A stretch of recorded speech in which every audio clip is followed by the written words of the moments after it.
Hello and welcome to the Comic Book Communicast, the official podcast of the Google Plus comic book community. This is issue number 54 for the week of January 18th, 2015. I'm Justin Beeson, and I'm joined by co-host Paul Christopher. Good evening, everybody. And Sarah Evans.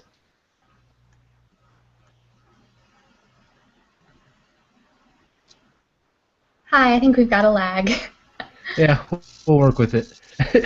Every episode, each of us chooses our favorite comic of the week to talk about, and later we'll discuss any significant comic-related news and TV for the week, and maybe some other stuff. So let's get to it. Paul, what was your pick of the week for last week?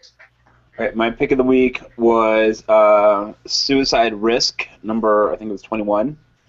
And, so I've been telling you guys about Suicide Risk since the first issue. Okay, and it's, this comic book continues to evolve. It's amazing. It's so hard for me to explain. So, it started out as a superhero comic, and then you found out, it's kind of like Fringe, if you ever watched that show. And then it turns out, now it's a comic book about people, at war with this parallel universe, and then, okay, that's cool.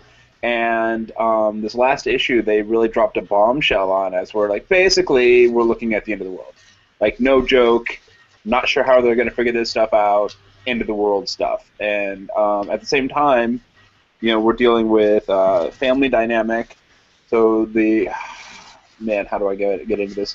Basically, all the superheroes and supervillains in this world turn out to be exiles from this other world that have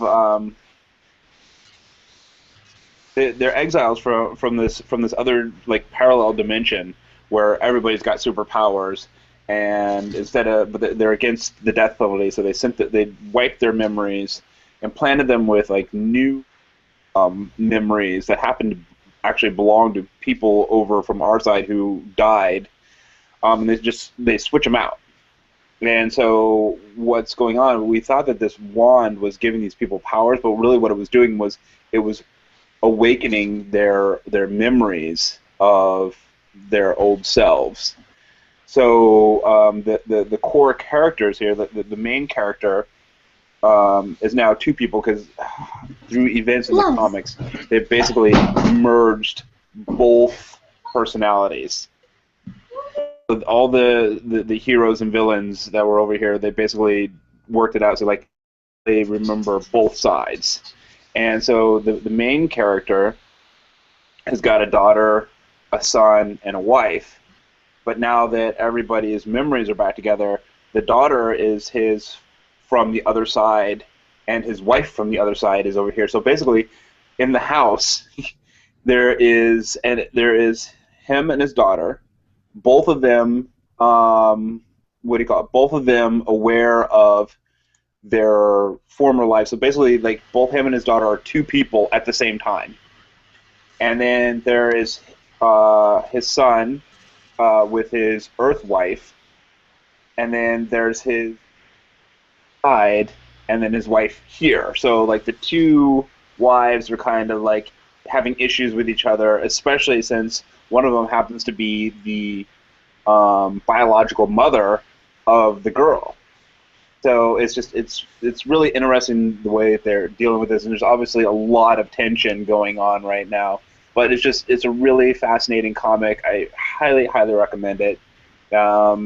Hopefully it will not be ending next issue, but I'm not sure how they're going to pull out this one. But it's been consistently surprising and amazing. The art is great. I highly recommend you getting into this series. Yeah, it sounds like a crazy comic. Who's it by? Let me see. Well, you mean which company? It's not. Let's see. It's a Boom Studios comic, right? Yeah, it's Boom Studios. Yeah. It's Mike Carey, Elena Grande, and Andrew Elser. Cool. And so Mike Carey, I think's the guy. Mike Carey's the guy who did the Lucifer Vertigo series, I think. He's done some other stuff. But yeah, that sounds pretty crazy. I'll probably wait until there's like a. Don't Actually, I know. think I have some of this from one of the Humble Bundles. So I'll definitely You check probably that out. do, and you should probably get into it, and then you should probably definitely thank me. Okay. Well, once I read it, I'll let you know. Yeah. All right. All right, Sarah. What was your pick of the week? My pick this week was the Rat Queen special that has been talked about a lot, at least on the blogs that I follow, leading up to this week. It's Braga #1, and obviously it's just going to be a one shot. They're not doing a spin-off with this character, which in a lot of ways is too bad because she's one of the characters in Rat Queens who is not one of the central characters, but is still really compelling and really could use some more exploration, in my opinion. So I'm really glad that this project happened. It's kind of an artistic transition from Rock Upchurch to the new artist who's taking over the series, whose name I cannot pronounce, but as far as I can tell, it's Stepan Sejic. So Yeah. Yeah. We've been we'll trying see to about that. pronounce He's it been for posting a ages. lot of yeah. We've decided. Yeah, you no. know, He's been posting a lot of preview art online, and it looks like. That what? that it's Stefan. I did not hear that last part at all. Oh, Stefan. Okay. Well, I suppose I could go to Wikipedia and look up the phonetic pronunciation, but that would take work and effort. So, but no, his art looks really promising. It looks really close to the old style of Rock Upchurch, who I know left the comic based on personal differences between the creators. And I'm pretty sure that the quality of the comic is not going to change based on the stuff he's posted, or even the art style that dramatically. It's really close, like I said, to what they've been doing.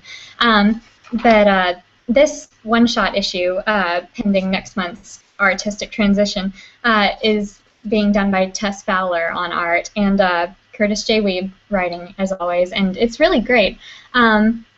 It's a funny issue. It kind of, I think, due to the lack of the spectrum of characters that he's been working with so far, it's not as well-rounded comedy or much comedy at all. I mean, this is supposed to be a more serious sort of backstory issue, so he hasn't been bringing it so much with the humor. It's a little bit there, and also possibly, excuse me, I feel like the art style being a little different and possibly a little less of a finished feel than what we've been seeing from Rock Upchurch on the comic so far.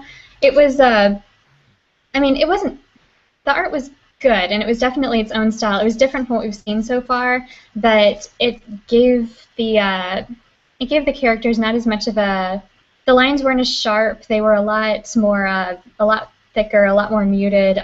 It was a little more, I'm not sure how to describe it actually, a little fuller, a little more rounded on everybody's figures on the lines that made up their bodies, and the colors were a lot darker. There wasn't much at all in the way of backgrounds. Usually they just fill in with some watercolor-looking spreads behind the action that was going on, which was disappointing. And honestly, it seemed like they had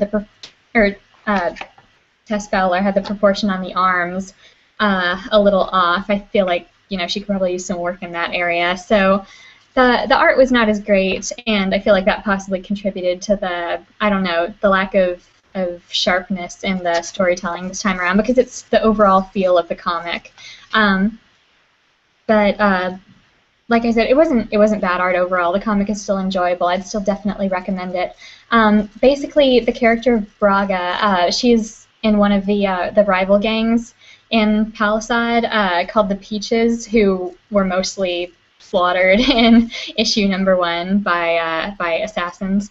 But Braga was one of the surviving members, and she's become a complete tank, this orc barbarian outcast who found her way to the city and teamed up with her gang. And this is going more into her backstory of where she came from, how she used to be the prince of an orc tribe, actually. And this is nothing that you couldn't find out from having read the preview or seen the previews for the comic. And it's been talked about a lot, like I said, at least on the blogs that I follow, about how Braga is trans, and this comic kind of comes out with it, it doesn't really talk about it too much in the narrative, which was disappointing to me because the build-up with the what do you call it, the solicit for the comic, kind of explains, who was Braga before she came to Palisade. She used to be the prince of this tribe, et cetera, et cetera. Everything I just said, basically. And it's like, oh, okay, so it clicks. And it's like she had to leave her home.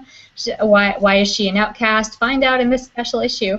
And then so everyone's really excited because they were like, so her family couldn't handle it because she was trans or something, and it doesn't even really talk about that at all. Apparently, we find out a little further on, it just gets one little, kind of side bubble with her. She's telling the entire comic to her hookup that night, which is pretty great. He's cute. Good job, Braga. But essentially, she says one of the things that she loves the most about life away from home is the things one can learn about themselves when they let go of the past. So the inference is that she realized that she was a girl once she took off from home. And it's really kind of sad, the story with everything going on with her tribe. I'm not going to give away too many other spoilers, even though we've had about 4 days at this point, so I'm comfortable doing a little more than usual. But it's really worth a good read. Braga's a really compelling character. She's a complete badass, and apparently always has been, as we now know from this issue. And I really hope we keep seeing her in the series because she's super great and awesome. And she has a cat named Pickles, which is cool. Awesome, yeah. I read that too, and it's nice to actually have this back, and it looks like we're going to be getting regular issues starting next month, so I'm really looking forward to that. I guess this was supposed to be Rat Queen's number 11, but then with everything going on, they bumped it up because it was more of a one-shot story. And I just Googled how to pronounce the name, and it came up with a conversation on Twitter between him and Ron Mars, and apparently it's Sage. What? So, Stjepan Sage. That's how you pronounce it. Oh, last name. Got it. Yeah. I don't know. It's crazy. He's a Croatian. So, yeah, anyways. So, Rat Queen's Braga number 1. I'm going to have to make... Good to know. All right, so my pick, and this is probably the most widely talked about comic this week, was Star Wars number 1. This is part of the new continuity, new publishing initiative from Disney and Marvel, and it's kind of there's a couple other books, and they have the Star Wars Rebels, but this is the first comic book in the new expanded universe that will be complete canon. This is by Jason Aaron and John Cassaday, and this comic was amazing. Dark Horse has been putting out Star Wars comics for maybe the last 20 years, and a lot of some have been pretty good, some have been hit or miss, but it really feels like Marvel is putting the big guns behind their new Star Wars comics, and it shows. A lot of the other expanded universe stories, like the books and some of the comics, they feel like minor in-between stories. This, just from one issue, this feels like a Star Wars film. Full on, they start out with the text crawl to establish where they are. This one is taking place in between, or pretty much right after A New Hope, and then before Empire Strikes Back, and which is a kind of familiar territory because when that's the Brian Wood comic took place, that has been, and it just feels like a movie. All the work, the panel choice, and it feels like it's very cinematic. It opens up, with the crawl, and then they show the stars and pan down to a planet with a ship flying above it, just like in the movies. Great. So this one is they're on a covert mission, and it's Han. It basically has all of the main cast. It's Han and Leia and Luke, and Chewie's there for sniper support, and C-3PO and R2-D2 are there. And it's just Jason Aaron nails down the voices. They have the banter back and forth from Han and Leia, and they're kind of having Han right now. He's still not sure of his allegiances. So there's some fun stuff back and forth with him and Leia, and in this issue they're basically infiltrating a Imperial weapons factory, posing as Jabba's envoy to negotiate terms because I guess they need some resources from Jabba's connections. So they're going in there to sabotage it, and obviously things go awry. And I don't want to spoil the last basically third of the issue, but somebody shows up, and it looks like they're going to do some fun playing with the continuity and where they're at in the movie. So it'll be interesting to see how they handle it. I definitely recommend it if even for non-comic readers. If you're a fan of Star Wars, read this book. It is great.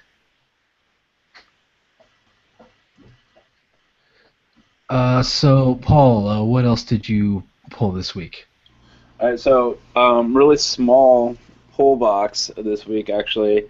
I got Batman Eternal number 41, which was eh. And then I got Lazarus number 14, which was incredible, but that's every single Lazarus issue. It was actually very difficult for me to decide between Lazarus or Suicide Risk for my comic this week, but yeah, Suicide Risk just eased it out, but man, Lazarus is amazing. And the cover art for the last two issues has just been ridiculous. Absolutely freaking ridiculous. So, yeah, this comic continues to amaze. We're in the middle of another arc. If you like strong female characters that just don't fuck around, and you like, sci-fi comics, no superheroes, then you should really just be. You should definitely give this comic book a look. The world building is amazing. It's just sorry. Yeah, I have most of them besides I guess the last storyline sitting on my tablet because I finally got caught up with all my comics. So that's next on my read list is to work through all those. And what about you, Sarah? What else did you pull this week?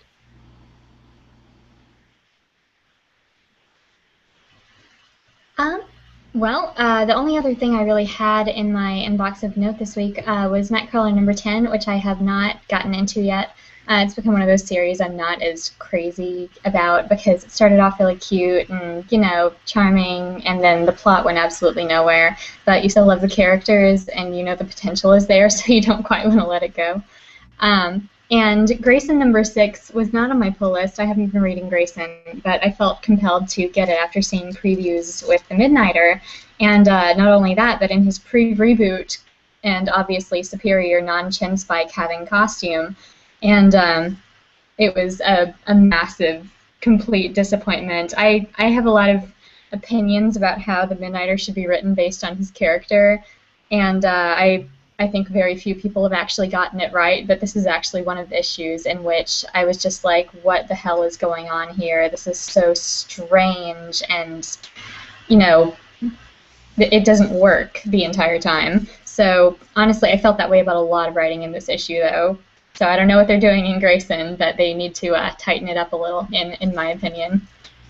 Yeah, I mean, that series has been getting a lot of good reviews, and it showed up on a lot of, best of lists right in the end of the year, and I don't get it.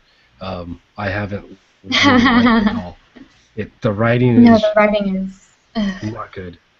But, I mean, people seem to like it, and, more power to them. The art is good. It's cute. It's great. Okay, so other books that I pulled this week, the new miniseries for Adventure Time called Marceline Gone Adrift. She actually I forgot what she goes out to space for some reason. I think to tour or something. I read this issue.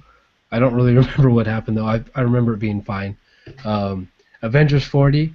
I'm just gonna start picking up Avengers and New Avengers again to get ready for Secret Wars because that's Marvel's next big event, and this is being done by Hickman, and his last event was Infinity. And for that event, you had to read Avengers and New Avengers to get the whole story. So I'm hopping back on those to get caught up. And this one's actually pretty cool. There's finally a payoff for the feud between Namor and Black Panther that's been building since Avengers versus X-Men, I think, and it's pretty great. So if you haven't been reading Avengers, I'd probably hop back on, and especially if you're going to read the Secret Wars event that's coming. Batman Eternal number 41, another great issue. Hex number 6. I haven't seen much about this, but it's a girl that is kind of a thief and goes and collects magical artifacts for her boss that owns, that runs like a kind of a thing that deals in antiquities and magical items. It's really fun, kind of Indiana Jones, Buffy style adventure story. Injustice number 7. This series is still going strong. It's still one of the funnest Elseworlds tales that's being told, and they actually, I think this might be the last issue with Tom Taylor, who's been writing it for the last 3 years, and he's passing it off to Brian Bucoletto, and his digital series started already, and it's Rat Queen's Braga number 1, great issue. Shield number 2. This is kind of a fun little series. It seems like it's all good shots, and it's Mark Waid playing with the Marvel Universe. The premise is that, Phil Coulson and his team go around and basically assemble a supergroup every issue to deal with whatever problem they face. This one has the new Miss Marvel in it, and it's a lot of fun. And then Walking Dead number 136. I hopped back on this series. I think I talked about it before. After the All Out War event, having not really read it before besides the first volume, and it's really good and really interesting. They're doing some fun stuff with the new antagonists that apparently are going to come into the show sooner rather than later. So yeah, I'd recommend reading it. It's really great. So those are all my issues for this week. Let's get into news and TV. So like I mentioned last time, each week we're just each going to pick something from the week that popped out at us to talk about. Could be a news story, could be a TV show, whatever, it doesn't matter. So, Paul, let's start it off with you. What was your story of the week? So my story of the week is Constantine is back. This episode was called Saint of Last Resort, Part 2. If you've been watching the show, winter cliffhanger left us with Constantine shot by an old friend of his so that she could get away with a baby, and now he's left to deal with this basically unkillable creature called the Ivanuche. So in order to deal with the situation, Constantine drops all of his magical protections and invites a powerful demon king, Pazuzu, to possess him. So this works, but now Constantine is possessed, and he's got about 3 days before the demon subsumes his soul, basically, and takes over his body. So Constantine is trying to spends the episode trying to do an exorcism on himself.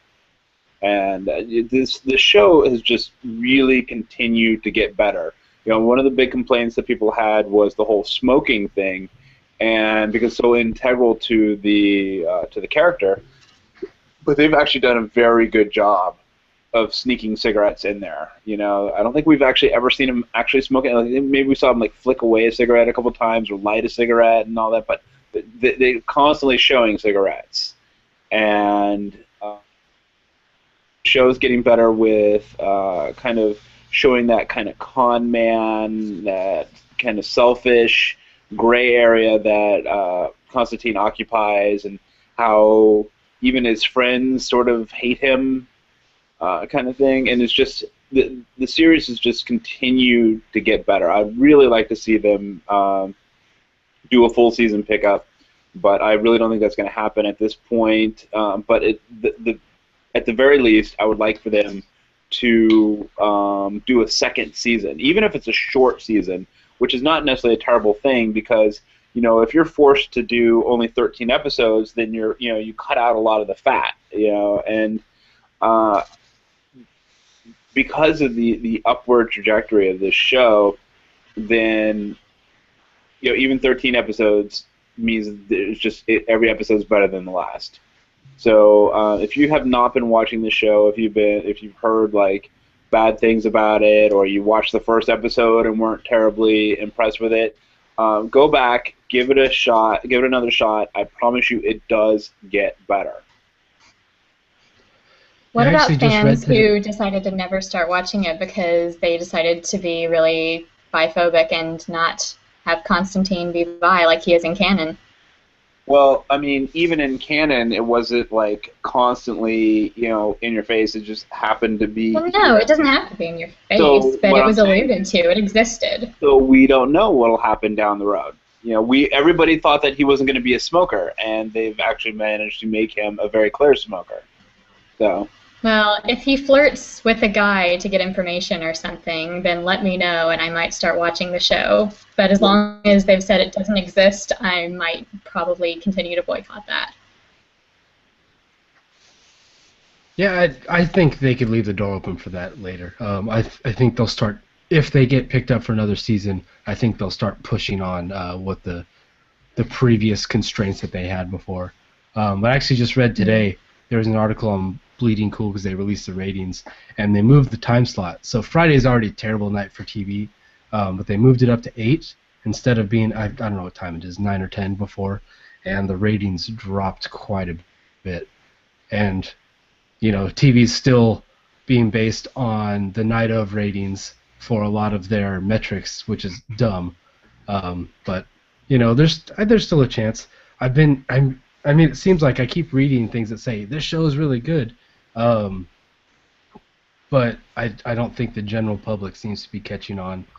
I think most of their viewers are still just people like us who watch it because it's a comic book and not a lot of general viewing. But hopefully that changes. Well, the on the positive note, they're keeping around what is it?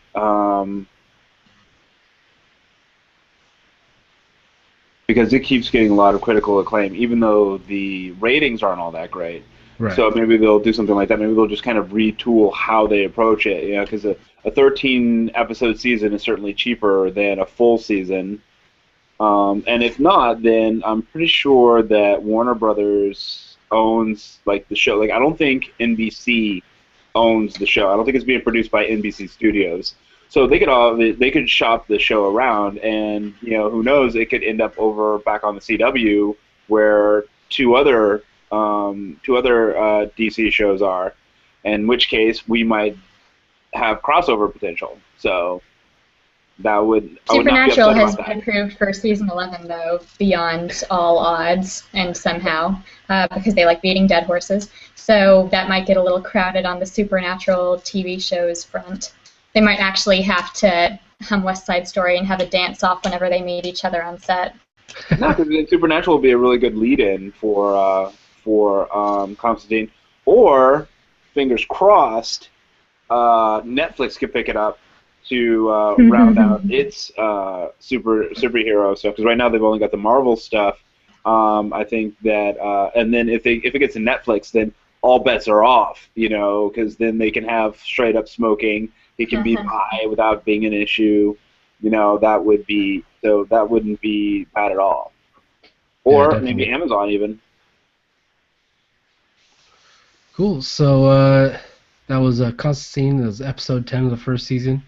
Sarah, you did not have anything that popped out at you this week? I did not. I'm sorry. It seems like kind of a slow week for comic news in general. I wasn't really finding anything but new previews and solicits, and none of the shows that were on. I didn't get to catch any of them really. So. Yeah. Okay. Yeah, it was a pretty slow week. I was kind of browsing and looking for mine. So my story of the week, I would still like a little bit lesser thing. Image Comics is going to do a subscription service. For those of you that don't know, Marvel and DC for years has done a a subscription service where you pay for a year or 2 years in advance at like a 20-30% discount, and then they email you the comic once a month.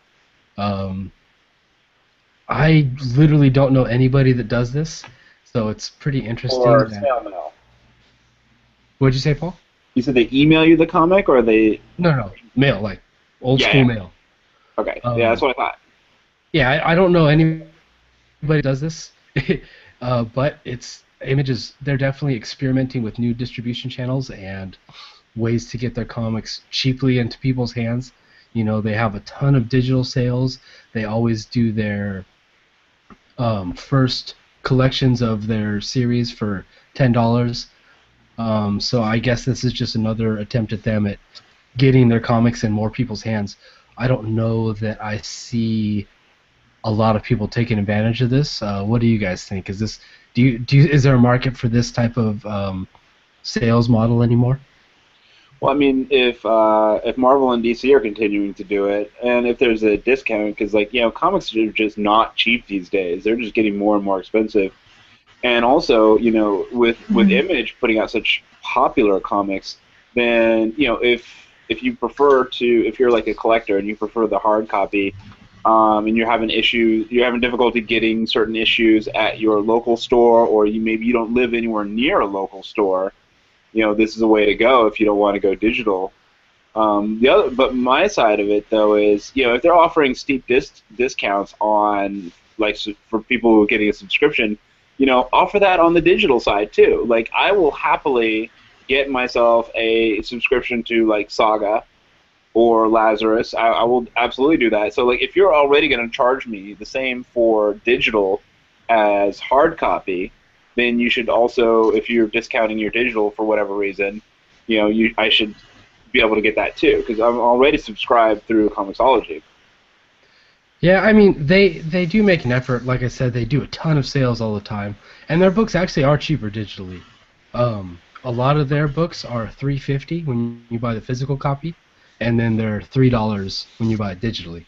So they are offering a little bit of a discount already. Sarah, what did you think? Do you know anybody that does a subscription to comic books, or is this something you've ever looked at before? It seems like the same concept as a pull box to me, and at first I thought, well, that actually sounds like it could be pretty interesting for people who, can't make it out to their local comic book store, which incidentally this subscription service would be pretty bad for. I mean, if there's a way to make hard copy comics available like digital comics are without actually leaving your home or having to make that trip, then, I mean, they're going to take a hit. But then I realized, well, if you're going to have something delivered to your home, why wouldn't you just get it digitally anyway? So the only way I can see a hard copy subscription service really being successful in the long term is if, like Paul said, they're offering a discount if you do it for such and such an amount of time or however many issues, which really makes me laugh, because now I'm picturing magazine subscription salesmen, only comic book salesmen coming around to people's houses and holding them captive, talking about how great Saga is. But yeah, I'm not sure it would be that successful. It would be convenient, certainly, for people who are really busy and still like hard copy comics. But, yeah, I'm not sure how much else that would do. The other question is, how are they packaging these things, Is this, because, if you get it delivered on a rainy, wet day, or, what your mailman doing is the mailman, destroying these comics, because you get a subscription to magazines, they're crammed into your mailbox. He's probably reading them first. Yeah, that's actually been a point of contention with the DC and Marvel copies. I've read it on forums and stuff, and yeah, they DC and Marvel, they just put it in an envelope, and so they a lot of times they will arrive damaged because mail carriers don't care. Yeah, exactly. So if you go this will be an opportunity for Image, once again, to prove that they can do something that DC and Marvel does even better. Yep. So hopefully they will, put some care into the packaging. Yeah. Because if you go down to your LCS, aren't they normally already bagged and boarded and everything? No, they get delivered to the comic shop without any bags or boards or anything. You can ask for that service. Yeah. Yeah, so I'm saying, so, like, usually the shop itself will do that for you. Right. Right. Yeah. Yeah. Mine does. Some of them do, but yeah, they don't get delivered to the shop like that though. Right. No, no, no, no, no. And so yeah, those are the stories of the week. There's basically only one more. Actually, let's go over. There's not that much more TV. Only one more comic book show this week, and that was Agent Carter. Paul, did you watch it this week? I did watch it this week. Yeah. Good, bad. What do you think? It's all right. So it's a lot. It's got a lot of potential. You can tell that it didn't quite have the same budget as Agents of Shield has, and I don't know. Like the story has taken a little bit too long to like really get ramped up. Overall, I'm giving it like a very strong B. Because like we saw what happened with Agents of Shield, and they're doing some really interesting things. Like I said, I think last week, they're really kind of not as hard as I would like, but they're doing a pretty good job with focusing on like unity among women. It's like the subplot that's going on with her and her friend at the diner, and then now apartment building that they're in. It's women only, and the woman who runs the building is like very strict about like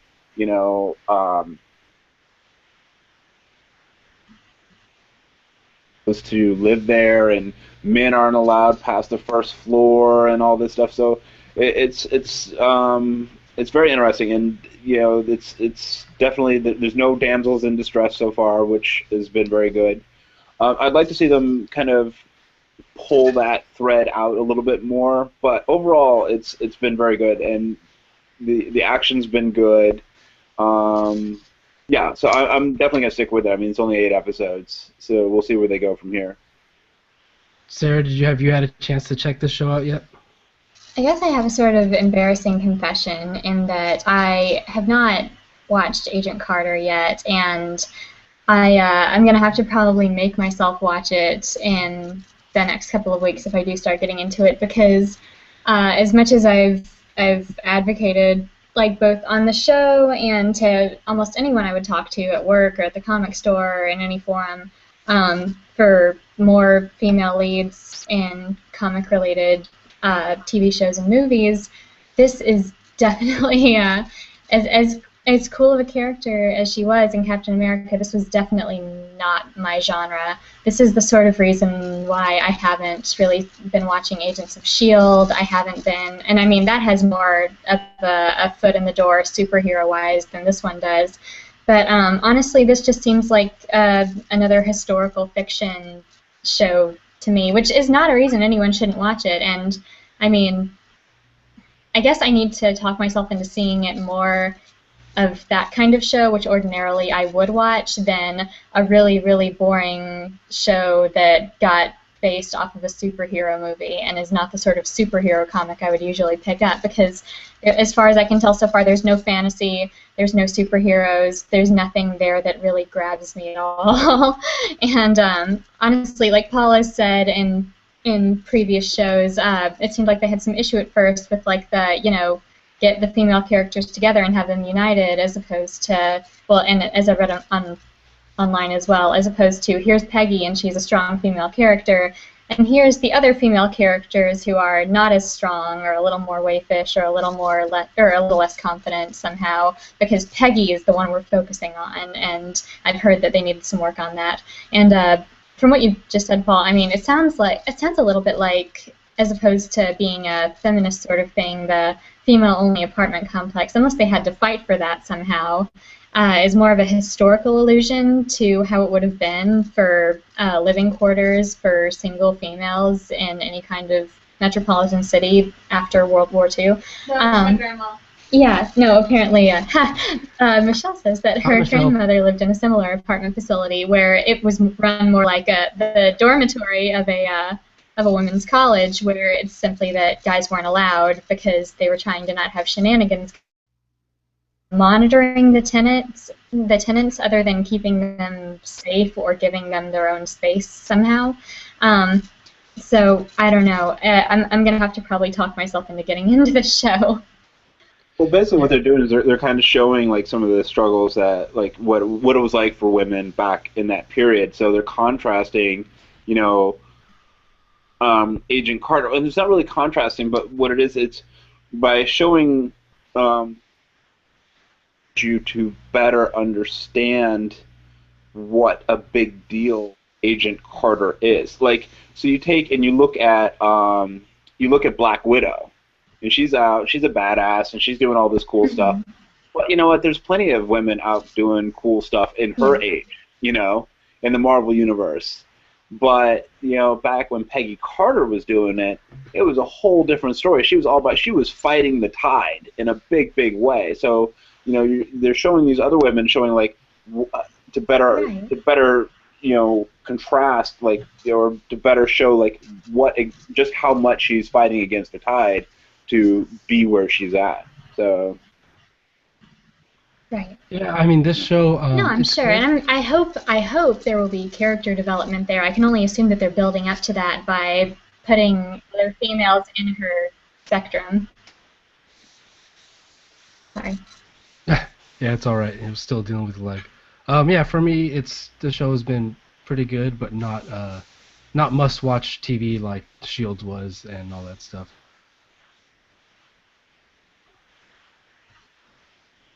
But yeah, I'm looking forward to And honestly, hopefully. that's one of the reasons why I hadn't gotten into Black Widow as a character so much before the Avengers movies, because the spy stuff and the espionage and that that kind of subgenre of superhero comics is really just not my bag at all. I was so surprised that I liked Velvet so much, and it's kind of a testament to how great that series is. I really hope it starts popping up again on a monthly basis. That I mean, it can get people who generally are not interested in the Bondian sort of spy or espionage or government, etc. Genre into that sort of thing. But yeah, that subgenre is not very appealing to me. Sorry, guys. It's all right. All right, so that's Agent Carter. Um, next week we'll have a whole bunch more shows. Arrow and Flash come back, and I think Walking Dead comes back too. So yeah, I've we'll have been a catching whole. up on Walking Dead since I didn't have cable for the last few months. So I gotta say I'm not. Maybe it's because I'm watching them all so close together. Like I've been watching them like one episode a night or so. First of all, it's really bleak. So that's been difficult. Like last night, the wife wanted to watch it, and I'm like, I can't do it tonight. I can't do it tonight. It's like no. But also, like they're kind of doing like this whole Lost thing now, where they're like, you know, just kind of jumping around in time. They're like all these flashbacks, but they're also like dropping threads, and then, you know, like when Daryl comes out of the woods and he's like, you can come out, and then it's like, oh, well, who's he coming out of the woods with? Now we have to do like 4 episodes before we finally figure out who the hell he's coming out, and before we even get back to that point in time, too. You know, it's like, oh my god, it's kind of cool. And I think probably if I'd seen it like week to week, it would have been different. But Maybe um, he's talking to Constantine. no, we know who it is. Yeah, we know who it is now. But and then Walking Dead's got the new series coming out soon, so we'll be able Well, to I talk mean, I don't about think that. that's till next year, because Really? I thought it was. that's just in the beginning stages, Oh, I okay. believe. All right.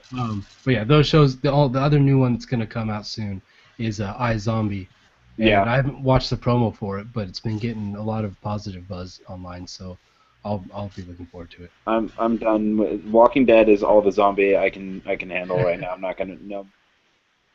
All right. And then the other little piece of news that I saw was Tom Hardy is out of Suicide Squad. Yeah. So I yeah, don't really have anything to say about that, just because like Has he been uh, writing or drawing? I don't know. I don't know him. no. Tom Hardy, the actor, is out of the movie. He dropped out of the movie. He played Bane Oh, sorry. yeah. Okay. It's off to a rocky start already. So we'll see how it goes. yeah. And the last bit of Mhm. news, this is kind of a lighter thing, but um, Chris Anka and Kevin Wada apparently were working on a Marvel swimsuit book. Yeah. and they posted some sketches to their Tumblrs and blogs. But I guess apparently they were kind of doing this on their own, and then they were going to pitch it to Marvel. They didn't say exactly why, but it's been canceled now, and it's kind of a bummer because I think it would have been fun. Apparently they were doing half female, half male, and all over the Marvel universe. Um, I mean, this is something that like was pretty big in the '90s. Everything had, comics had it, TV shows had it, cartoons had it all the time. Um, you think people would have bought this? Probably. But yeah, it's just kind of like a fun thing that you don't see a lot of nowadays. So it would have been fun to see that. Yeah. But yeah, so like they. I'm still not quite sure what the concept is. It's like the Sports Illustrated swimsuit issue, but with comic book characters. Yeah, if you look in the link in the show notes, there's. Not again. Yeah, but this one that was pretty cool. They were like Look, you can't give Liefeld that opportunity again. My eyes can't take that again. But yeah, they pulled it. Like Marvel didn't pull it. They decided to pull it. So it wasn't a Marvel thing. I don't think it even got quite that far. But at least we get to see what they had. Mm-hmm. All right, so that does it for the news for this week. Hopefully there'll be some more stuff next week, but I mean, we'll have TV to make up for it if not.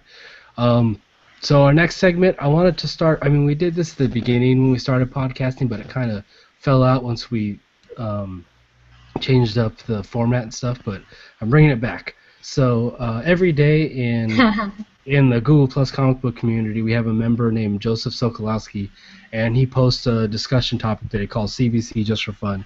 So I wanted to start taking, one of those a week and talking about it. So my favorite one from this week was we're talking about Convergence, DC's event that's coming up in a couple months, where they're going to be using a lot of the old characters. And so the question was, what lesser-known DC characters should get their own series after Convergence? And I thought that was a pretty fun question. Paul, did you have an answer for that?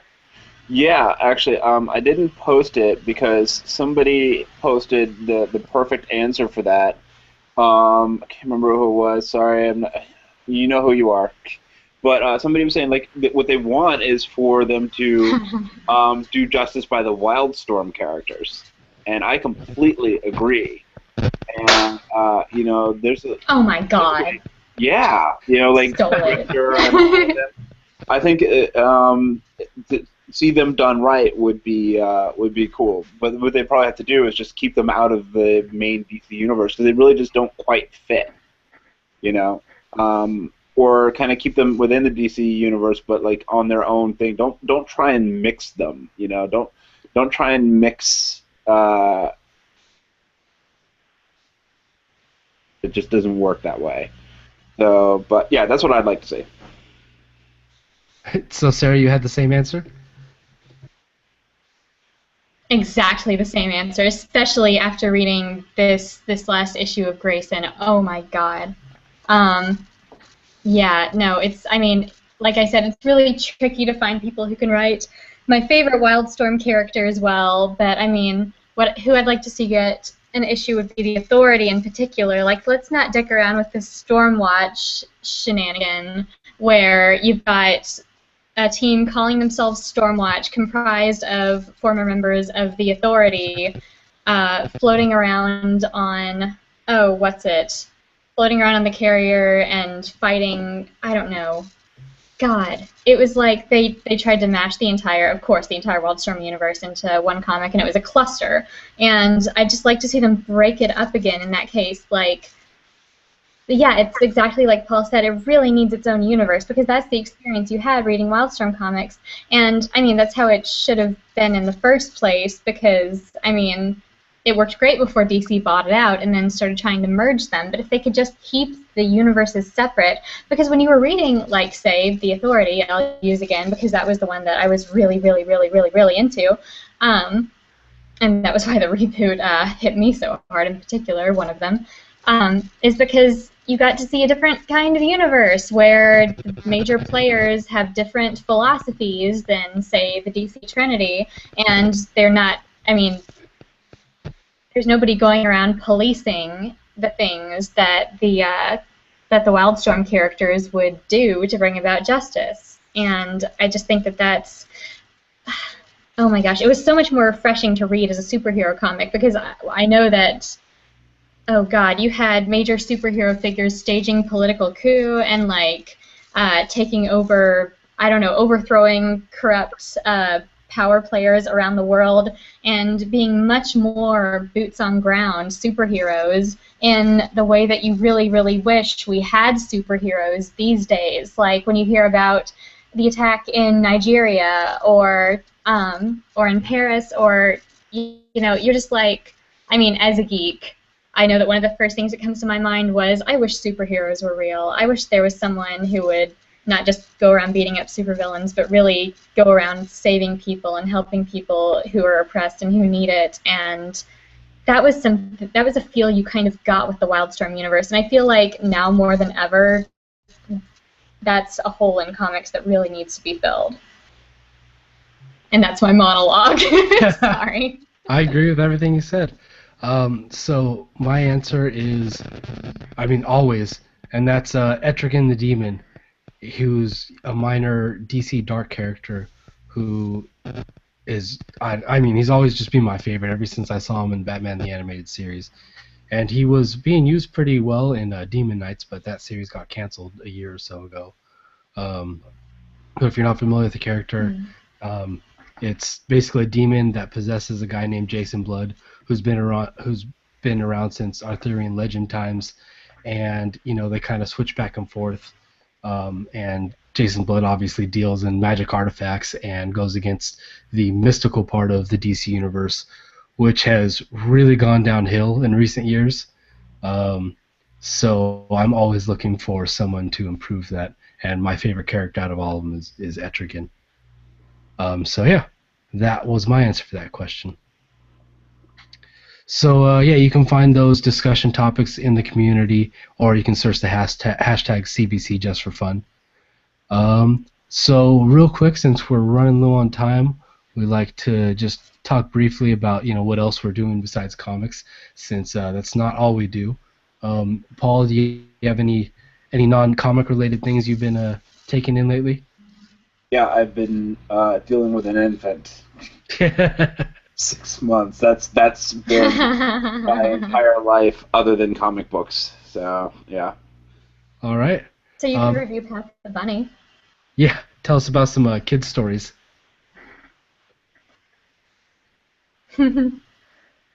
Voice. So she varies back and forth between shrieking and various forms of growling.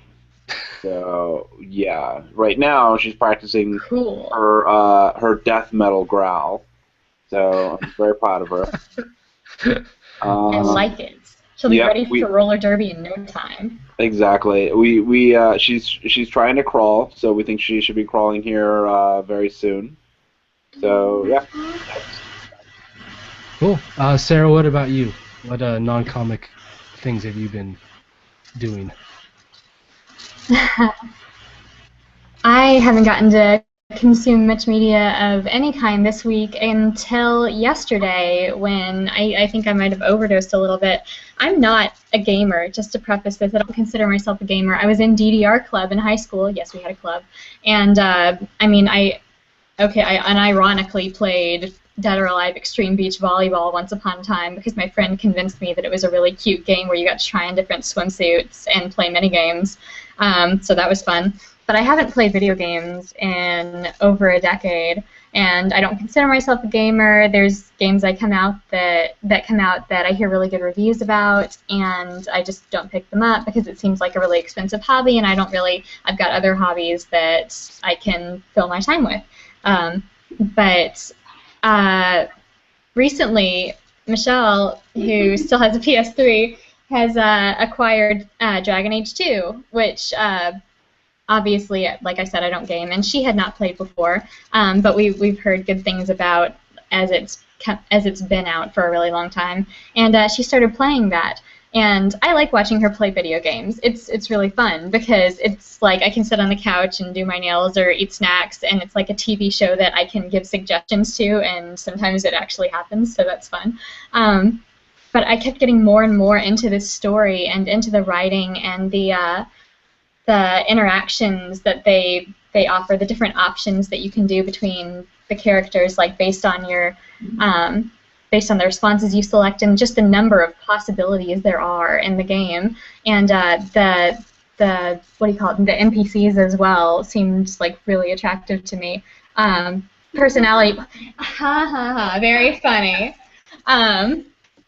Personality-wise is what I mean, attractive as well-rounded characters. And so I had to ask her finally, like, because this was my experience the last time I played video games. I was like, is there a memory card I can get or something? Not for the PS3, of course, I learned. Where I don't have to take up your memory, and maybe I could try to play this game, possibly. And she was very, very patient and helped me kind of get the hang of using a controller and fumbling my way through a couple of training battles. And I spent like 11 hours yesterday playing Dragon Age 2, and I am so close to banging Fenris, I can almost taste it. So that's what I have been doing in media lately. Awesome. I might be starting to play video games, you guys. It might actually happen. Nice. Yeah, I actually just started playing the new one, which has been on a lot of like Game of the Year lists for this year, and it's a lot of fun too. And I don't know if I ever played. I played the first Dragon Age, but not 2. But have you got a PS4? Xbox One. Yeah, so if you're getting into... okay. I haven't heard anything about the graphics on that one, but the only reason that we haven't picked up the dang lag... Shoot, never mind. Well, I was just gonna say, like, if you do get into gaming, you will be pleasantly surprised to find that a lot of the newer games, like the RPGs, are allowing you to not only choose the gender of your character, but the sexual orientation of the character. Like the Mass Effect games, you can play as like a homosexual male or female. Well, yeah, and that's BioWare, who's the same company that makes Dragon Age 2. So. Yeah. Oh yeah, no, I know. I'm a total hunk. I am a total fox. I am the hunkiest guy in Kirkwall, and I'm pretty much just pansexual in every direction at once, and it's great. And it really makes me happy. I would definitely also be trying Mass Effect if it weren't like a first-person shooter, and that doesn't really appeal to me too much, which is a pity because I've heard really good things about the other BioWare games as well. And the reason I didn't get Dragon Age when we were at GameStop today, the first one, was because I hear you can only be queer with one NPC, and I was like, no, that doesn't work for me. I want to be like really queer, like hella queer. Like I want to date everybody that I should not otherwise. Like how gay can I be? So that was the conversation that a few people overheard this afternoon, and that's what I'm looking for in a video game right now. Yeah, where I can talk to a bunch of different characters who may or may not be attractive pixels, and then date them aggressively. Well, in that case, we just need to get you a few of those Japanese dating sims. No, I also want to kill things. Oh, okay. Yeah. All right, so that's Dragon Age 2 with a hefty recommendation from Sarah. So what I've been doing, I recently got into Portlandia. So I've been mainlining the show on Netflix because my girlfriend said or had one on and it was hilarious. So we've been working our way through all of them again with me. And this show is Fred Armisen and Carrie Brownstein. It's kind of a skit show where they play all these different characters, and it's mainly those two, and they play most of the main characters.